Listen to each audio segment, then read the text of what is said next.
रतन राय बाड़ीर एकमात्र ছেলে আজ আমার বদনাম গলিতে। আমার বন্ধু বিয়ের জন্য একটা মেয়ে পাচ্ছে না লীলা ভাই। আমি কি বিরাট ঘটক আছি বে?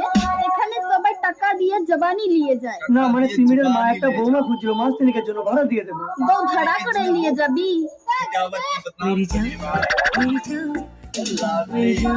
পার ডে 500 টাকা লাগবে, ই লিবে 300 টাকা, আমি লিব 200 টাকা। ও ভাড়া যাবে, আপনাকে কেন টাকা দেবো? এই তো চুপ কর, দালাল দালালি না দিলে তুই কোথাও কিচ্ছু পাবি না। মাসি ওকে বউ সাজিয়ে দাও।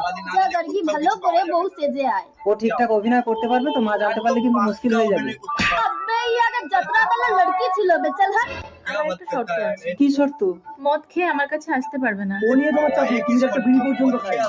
তাহলে আমি রেডি।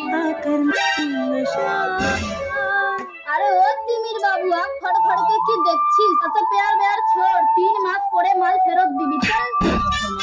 মা